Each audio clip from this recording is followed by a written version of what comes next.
중에 도마라는 사람이 있어요. 도마라는 제자가 있는데 예수님이 부활하셔서 사람들을 만나셨습니다. 그래서 이제 제자들 중에서도 미리 예수를 만난 사람이 있는데 문제는 이 도마가 믿질 않는 거예요. 아무리 예수님을 다시 살아나셨다 전에도 믿지 않습니다.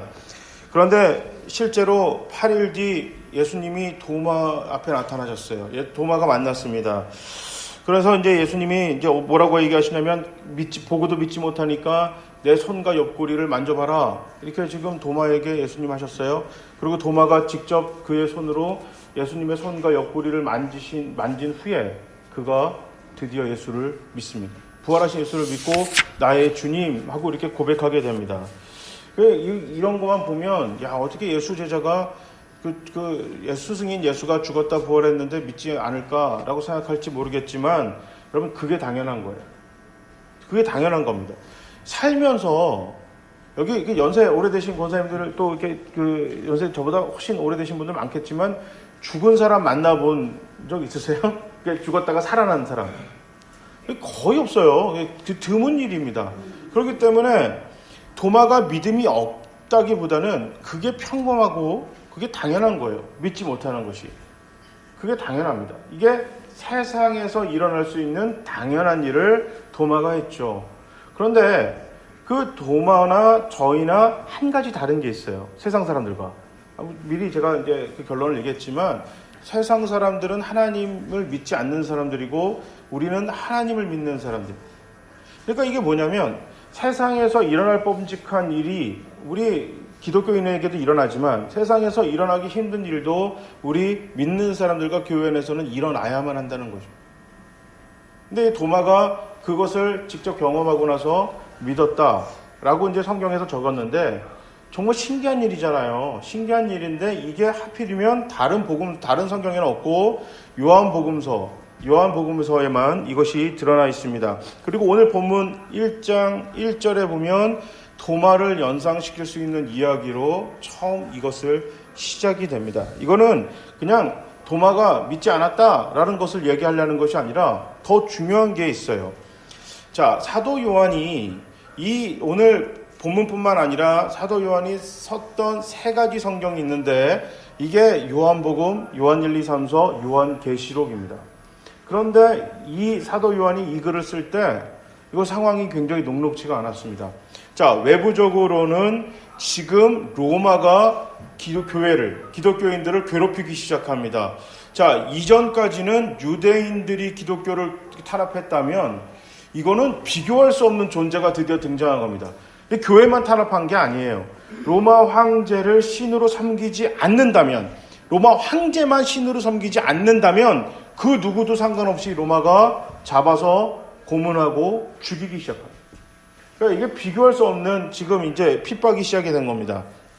자, 그런데 이게 지금 외부적인 상황만 해도 만만치가 않은데 교회 안의 사정도 이게 지금 힘들어졌어요.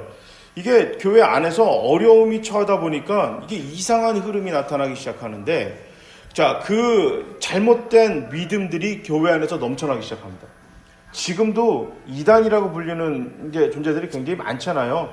제가 아침에 이제 한 달 반 정도 있는 동안에 저한테 온 편지들을 정리하는데 이제 예전에는 신천지가 이렇게 대놓고 하지 않고 몰래 했잖아요. 근데 이제 요즘에는 이제 대놓고 합니다. 대놓고 하는데 거기서 저한테 이메일을 보내는 정도가 아니라 이제 아예 그냥 편지를 써서 보내더라고요. 그래서 이제 너희가 틀렸다, 우리가 맞다, 이제 이런 내용이겠죠. 자, 지금도 이렇게 이단이나 잘못된 사상이 겉으로 드러나지만 문제는 이게 차라리 이단처럼 이상하게 빠지면 상관은 없겠는데 이단처럼 이상하게 빠지는 게 아니라 아주 미묘하게 이성적으로 이게 논리적으로 맞는 것 같은데 근데 조금 이상하게 틀린 것들이 믿음을 넘어지게 하는 것들이 있어요. 근데 이때 이것이 교회 안에서 흘러넘쳤는데 그 중에 대표적인 것이 영지주의라는 것이에요. 이게 말이 어려운데 영지주의가 간단하게 얘기하면 아주 그냥 극단적인 이원론으로 나누는 겁니다. 흑과 백, 선과 악, 빛과 어둠. 자, 이것이 이제 아주 극단적으로 두 개로 나눠요. 그러니까 이거는 둘이 공존할 수도 없고 만약에 예를 들어서 내가 악이에요. 그러면 그냥 평생 악인 거예요. 못 바뀌어요. 악은 무조건 악이고 한 번 선은 무조건 선한 겁니다. 이건 바뀔 수 없는 그런 사상이 빠졌어요. 하나님은 선하고 세상은 악하다. 맞죠. 얼핏 들으면 맞아요. 그리고 영은, 말씀은 선하고 육신은 악해요. 우리 육체는 악해요. 이렇게 표현을 합니다. 자, 이게 뭔가 틀린 것 같지 않고 좀 당연한 거 아니야? 이렇게 생각할 수 있겠지만 여러분, 빛과 어둠이 섞일 수가 없고 죄라는 것이 있는 상태로 우리가 구원을 받을 수는 없습니다. 구원은 의인이 받는 거지 죄인이 받는 거 아니에요. 그러니까 얼핏 들으면 맞아요. 그러나 하나님은 빛과 어둠을 나누셨고 선과 악을 판단하시고 죄인과 의인을 구별하시지만 그것들이 전혀 다른 존재, 그러니까 우리랑 전혀 상관없는 존재라든가 아까 얘기했듯이 한번 결정이 되면 영원히 변하지 않는 영원성을 지녔다든가 이거 그렇게 되는 것이 아닙니다. 그거 잘 성경을 봐야 되는데, 자, 하나님이 빛과 어둠을 나누시고 어둠이 악하다고 하지 않으셨어요. 빛이 있는 그 시간에 더욱더 힘을 낼 수 있도록 어둠을 우리에게 허락하시면서 어둠에 쉼을 허락하셨어요.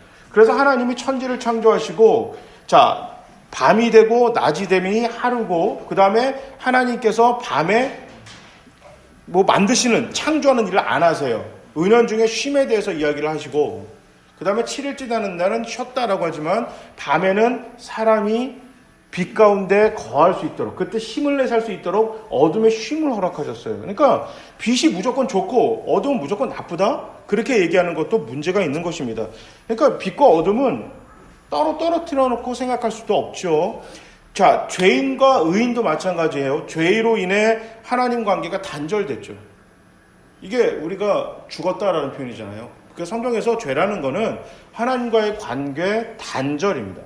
자, 그런데 하나님이 우리와 죄와 관계 단절됐으나 그것으로 끝난 게 아니라 은혜와 사랑으로 죄인을 구원하시죠. 이 일을 담당하시는 분이 바로 예수 그리스도예요. 그러니까 죄인이지만 의인이 될 수 있는 기회를 허락하신 거예요. 그게 의인입니다. 그것을 무엇을 통해 이루어지죠? 십자가를 통해 이루어지는 거예요. 그러니까 한 번 죄인이면 영원한 죄인이고 우리가 하나님의 의인으로 갈 수가 없는 것이 아니고 죄인이지만 하나님의 은혜와 사랑으로 인해 우리가 구원을 받는 것입니다. 이게 누구를 통해 일어났었냐면 예수 그리스도를 통해 이루어졌어요. 자, 왜 지금 이 영지주의라는 것이, 이 잘못된 사상이 교회를 뒤흔들었냐면, 자, 아까 선과 악은 함께 공존할 수가 없죠. 육체는 악하잖아요. 자, 예수님이 이 땅에 하나님이자 동시에 완벽한 인간으로 이 땅에 오셨다는 성육신이, 영지주의는 이거는 불가능한 거예요.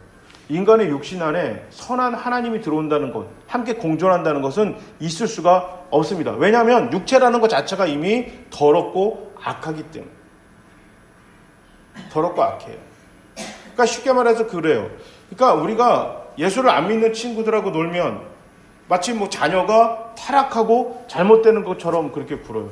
이게 다른 거겠지만 저도 이렇게 자라면서 예수 안 믿는 친구들이 되게 많았어요. 제 주변에도 예수 믿는 친구들도 있고, 저희 부모님도 아무리 어쩔 수가 없더라고요. 교회 다니는 친구들하고 노는 걸 좋아하세요. 예수 안 믿는 애들하고 놀면은 별로 안 좋아하시는 것 같아요. 왜 그러냐면 그 아이들하고 있으면, 그 아이들이 있으면 내가 잘못된 길로 갈까 봐. 그게 아니거든요. 우리가 하나님, 그 아이들이 예수 안 믿는다고 해서 그 사람들이 악한 것이 아니고, 그 악한 사람들하고 있으면 걔네들은 영원토록 악한 것도 아니고, 우리가 어떤 잘못된 그런 극단적인 이원론적으로 따지고 가면 이게 교회 안에 들어와서 가장 중요한 사랑과 은혜와 하나님이 우리와 함께 하신다는 것을 잃어버리게 됩니다. 그걸 가장 뭘 크게 잊어버리냐면 복음을 잊어버려요. 복음을 전하고 사랑을 전하는 거는 내가 예수를 모르는 사람들한테 전해서 그들도 나처럼 예수를 믿는 사람이 되어서 어떻게 돼요? 하나님의 자녀가 되는 그런 큰 축복을 노리기 위해서 우리가 복음을 전하는 건데, 우리 안에서 저 사람은 죄인이기 때문에, 저 사람은 잘못된 거기 때문에 뭐 누군가 하겠지 하고 냅두고 우리는 그냥 마치 처음부터 하나님의 자녀였던 것처럼, 그냥 애시당초 태어나기를 의인으로 태어난 것처럼 그런 착각에 빠져서 살아가다 보면 극단적인 잘못된 사상으로서 우리가 부딪히면서 교회가 되는 일을 잃어버리게 됩니다. 자, 지금 로마의 핍박과 이 잘못된 사상들이 한참일 때 요한복음, 요한 1, 2, 3서, 요한계시록을 썼는데요. 요한복음서와 요한 1서의 그러니까 처음 시작하는 말이 어떻게 시작하냐면 태초에 말씀이 계시니라. 이게 요한복음 1장 1절이에요. 오늘 본문 요한 1서 1장은 태초부터 있는 생명의 말씀, 이렇게 시작을 합니다. 이 말씀이라는 원어가 로고스라는 말인데, 이거는 이 영지주의자들이 얘기하는 최고의 선입니다. 말씀. 육체와 완전히 상반된 저 끝에 있는 최고의 선, 이게 바로 로고스예요. 그런데 그 다음에 재미난 일이 나나요? 이 말씀이 육신이 됐답니다. 그게 누구죠? 예수 그리스도예요. 지금 사도 요한은 지금 영주주의처럼 교회를 굉장히 힘들게 하고, 지금 영적으로 힘들게 하고 있는, 엄청나게 잘못된 신앙의 방향으로 가고 있는 그들에게 정면으로 맞서고 있어요. 지금 지금 초대교회는, 이 요한 공동체는 로마의 핍박만으로도 너무너무 힘들어요. 진짜 죽습니다. 문자 그대로 죽고 문자 그대로 고문을 당하고 그들이 완전히 지금 산산조각이 났는데, 이 안에 예수를 믿는 사람들 안에서도 잘못된 사상들이 교회를 뒤흔들고 있어요. 그러니까 어떻게 됐어요? 사도 요한이 정면으로 맞서서 글을 씁니다. 그들이 얘기하고 있는 가장 최고의 선이 뭐다? 로고스 말씀인데, 그 말씀이 그들이 얘기하고 있는 최고의 악한 육신으로 이 땅에 내려왔다는 거예요. 그게 누구다? 예수 그리스도다. 그 예수 그리스도를 우리는 어떻게 했다? 너희가 최고로 생각하고 있는 말씀이 육신이 돼서 현실이 됐다는 겁니다.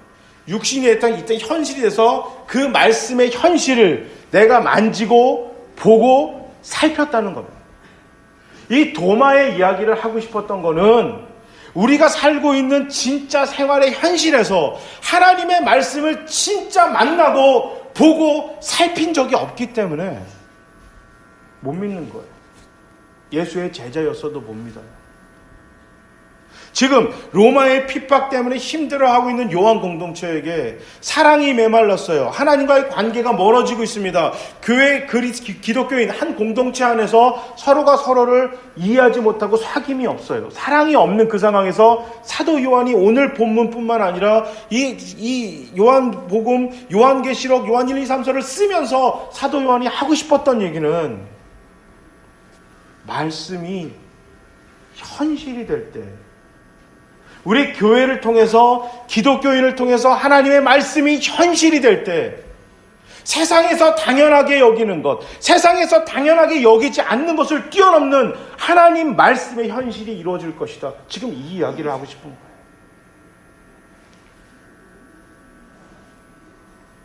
영지주의자들에게 있어서, 또 교회를 하나님의 말씀, 영지주의자 어렵죠? 하나님의 말씀은 그냥 환상이고 이상이고, 그리고 과거에 일어난 무용담처럼 생각하시는 분들에게 있어서 하나님의 말씀은 내 삶과 전혀 상관없는 이야기.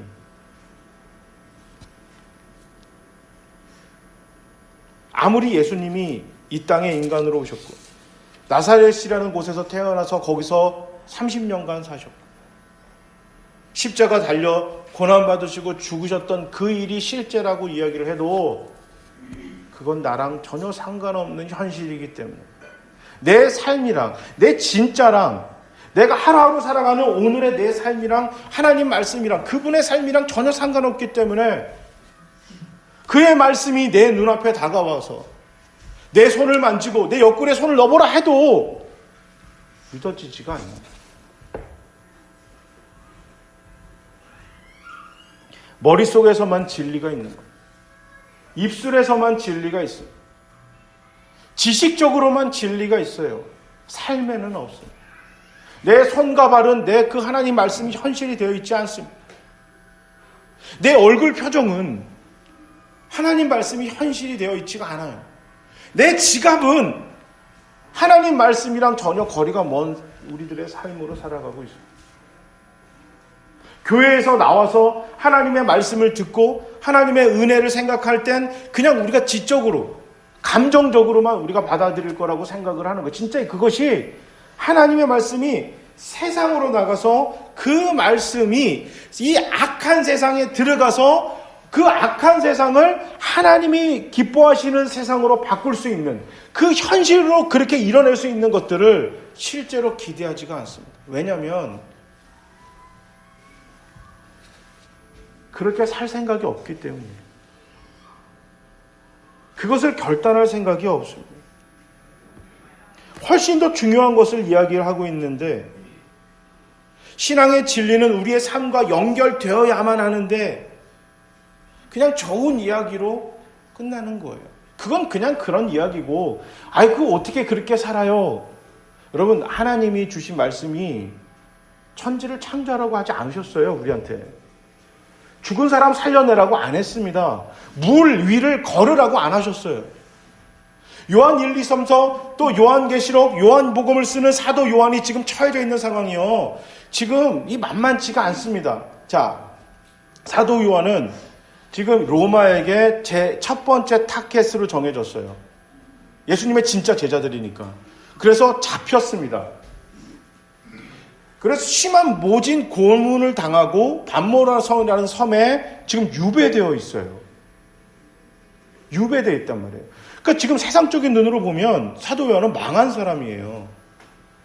왜냐하면 사도 요한이 유배가 돼 있더라도 교회가 막 부흥해가지고 막 교회가 잘 되고 있으면 나는 고난받더라도 내가 기도하고 뿌렸던 교회가 잘 되니까 오케이, 그래도 이 사람 영광 받을 수 있지만 교회까지 산산조각이 났어요. 교회까지 산산조각이 났어요. 그냥 겉으로만 산산조각이 난 게 아니라 교회 내부는 또 이 잘못된 사상이 들어와서 서로가 사랑도 없고 사귐도 없는, 너무 교회 같지 않은 교회가 되어버렸어요. 그럼 그 상황에 도대체 사도 요한이 무슨 기쁨이 있겠어요? 세상적으로 망했잖아요. 그런데 오늘 본문 4절에 보면 사도 요한이 뭐라고 이야기를 하냐면, 내가 이 글을 쓰는 이유는 나의 기쁨이 여러분들에게 함께 공유되어지기를, 풍성이 너물러 넘치기를, 함께 기쁨이 넘치기를 원해서 이 글을 씁니다 라고 사도 요한이 썼습니다.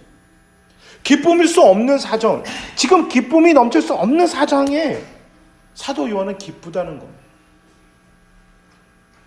왜냐하면 사도 도마가 예수님의 말씀이 이상과 환상이 아닌 현실로 그가 받아들였을 때, 하나님의 말씀이, 그리스도의 부활이, 예수 그리스도의 십자가가 그냥 들었던 이야기, 다른 사람이 하는 그런 말이 아니라 자기의 이야기가 되고 내 고백이 되었을 때, 그가 하나님을 기뻐하며 예수를 나의 주라고 고백했던 것처럼, 우리 사도 요한이 세상이 제공하는 그 현실을 뛰어넘는 하나님 말씀에 펼쳐지는 새로운 현실 속에서 얻는 기쁨을 고백할 수 있었던 것은, 그의 몸이 고문에 의해서 고장이 나 있었고 그의 삶이 반모라는 섬에 유배돼서 비참하게 살아가더라도 그가 기뻐할 수 있었던 것은 예수 그리스도의 말씀이 그의 하루하루의 일초일초의 삶이었기 때문에, 그 상황에서도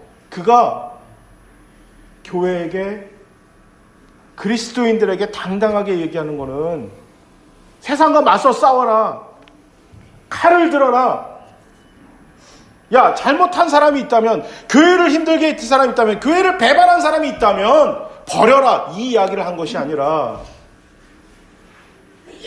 어떤 고난이 와도, 어떤 어려움이 와도, 삶에 도무지 내가 받아들이기 힘든 억울한 일을 닥치더라도 어떻게 하라? 끝까지 사랑하라.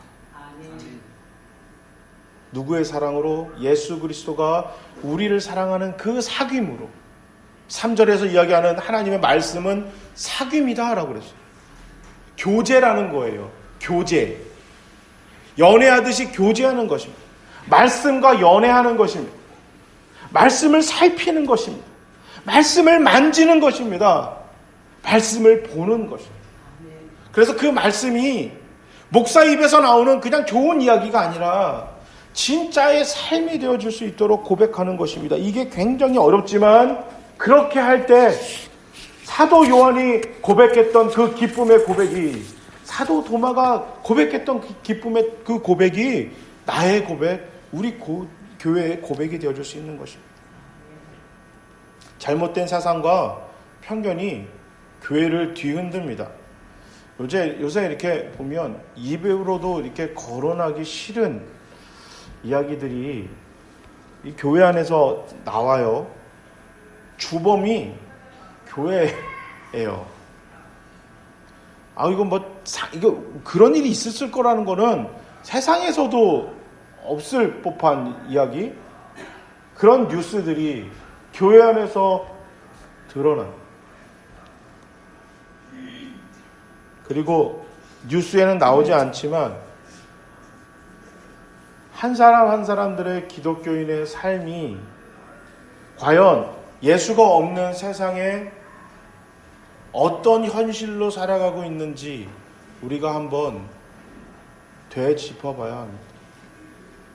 제가 살면서 제일 두려운 게 뭐냐면, 누군가가 이렇게 제가 목사로 살지 않는 곳 있잖아요. 쉽게 말하면 우리 동네에서 누군가가 나를 발견하고 큰 소리로 목사님 하고 불렀을 때가 제가 제일 두려운 상황이에요.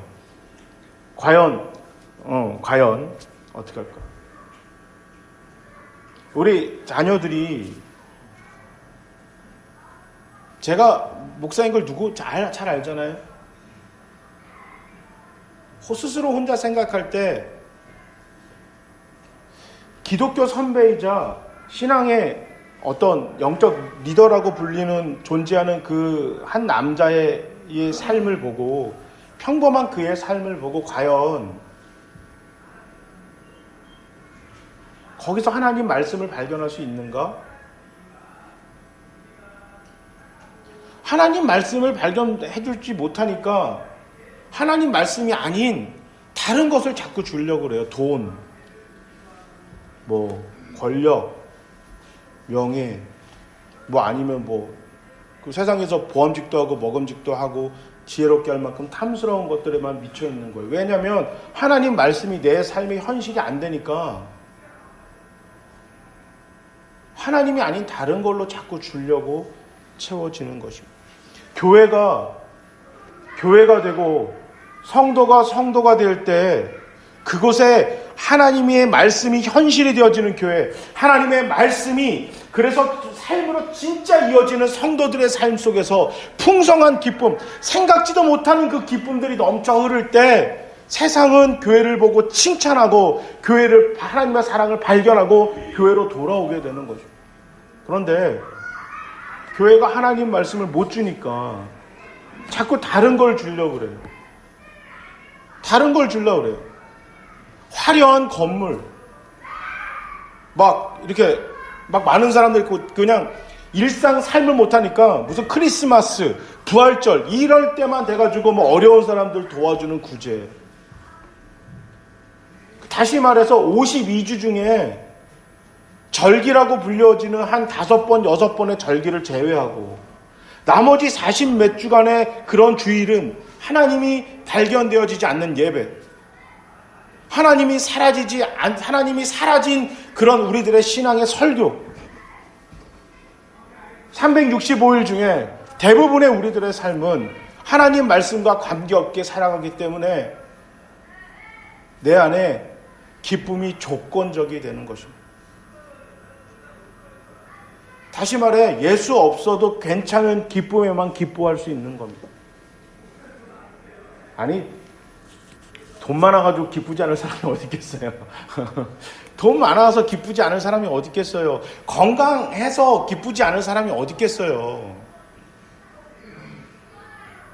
아니, 망했는데 기쁠 사람이 어디 있겠어요? 지금 오늘 본문의 요한 1서의 지금 요한 공동체는 실제로 그들의 목숨이 예수 때문에 위협받고 있고, 지금 자기들의 영적 리더인 사도 요한은 반모섬에 가가지고 유배당하고 있어요. 망했어요. 그냥 망했어요. 세상적으로 진짜 속된 말로 진짜 쫄딱 망했어요. 거기서 기쁨이 나온다는 게 미친 거죠. 그게 진짜 정신 나간 삶 아닙니까? 그런데 그 정신 나간 삶, 그런 삶을 살아갔던 사람들이 있었기에 대한민국이라는 나라에서 지금 이 자리에 우리가 예배를 드릴 수 있는 것입니다. 기뻐할 수 없는 상황에 기쁨이 있었고, 사랑할 수 없는 그 상황 속에서도 사랑할 수 있었던 사람들, 복음을 전할 수 없는 그런 상황 속에서도 하나님의 복음을 삶으로 전했던 그런 사람들이 있었기에 지금 교회가 이 자리에 있는 것이고, 제가 이 자리에서 설교할 수 있는 것입니다. 이것이 삶으로 이루어진 말씀을 가진 자들의 갖고 있는 기쁨인 것입니다. 그래서 예수 믿는 사람들은요, 조건 없이 기뻐할 수 있는 거죠. 왜냐하면 우리 주님이 약속하셨잖아요. 마지막에 너희는 땅끝까지 복음을 전하라. 이게 하나님의 약속의 끝이 아니고, 우리 주님이 하신 마지막 약속은 그러거나 말거나 내가 세상 끝날까지 언제나 어디서나 너와 항상 함께 하겠다. 임마누엘 주님이 우리에게 약속하셨습니다. 교회가 타락하든 타락하지 않든, 성도들의 삶이 말씀이 현실이 됐든 현실이 되지 않든 우리에게는 우리 주님이 항상 함께하고 계십니다. 여러분, 교회가 타락했다 그래서 내 신앙의 삶이 하나님의 말씀과 상관없는 삶이 그렇게 됐다고 해서 여러분 절망하지 마시고요. 그래서 교회가 더 희망이 있는 것입니다. 그래서 내 삶이 더욱더 중요한 것입니다. 왜냐하면요, 예수 없는데도 이만하면, 예수 없는데도 내가 이 정도 살아갈 수 있다면, 우리 교회가 더 하나님 말씀이 현실이 된다면, 내 삶이 어제보다 오늘 조금 더 현실이 되는 삶으로 하나님 말씀과 동행하면서 사귀면서 살 수 있다면 얼마나 더 풍성한 기쁨이 넘쳐나고 세상이 상상할 수도 없는 하나님의 말씀이 현실이 되는 것을 우리가 경험할 수 있겠습니다. 여러분, 이 시간에 우리가 이러한 삶을 살아갈 수 있도록, 말씀이 현실이 되는 기독교인이 될 수 있도록, 하나님의 사랑이 현실로, 그리스도의 사랑이 현실로 드러나는 우리 교회가 될 수 있도록 여러분, 그렇게 한번 결단하는 시간을 갖도록 하겠습니다. 지금 나의 믿음이 도마처럼 의심이 많아 주저하고 있거나, 나를 핍박하는 나의 어려움이 로마와 같이 정말 뛰어넘을 수도 없는 그런 큰 벽이 나를 짓누르고 있든지, 또 때로는 영지주의와 같은 잘못된 생각으로 내 믿음이 뒤엉켜 있더라도 우리가 하나님의 말씀을, 우리 주 예수 그리스도를 바로 붙든다면 우리의 삶 속에 하나님의 말씀이 현실이 되어질 것입니다. 그 일이 일어나게 해달라고 이 시간에 결단합시다. 조건을 통해서만 기쁨이 일어나는 삶이 아니라 기쁨의 근원이신 하나님과의 사귐이 일어나도록 기도합시다. 이 시간 우리의 결단을 통해 하나님의 말씀이 삶으로 현실이 되는 충만한 기쁨을 누리고, 그리고 그 기쁨을 세상에 전하는 우리 교회와 모두가 되시기를 주님의 이름으로 축복합니다. 아멘.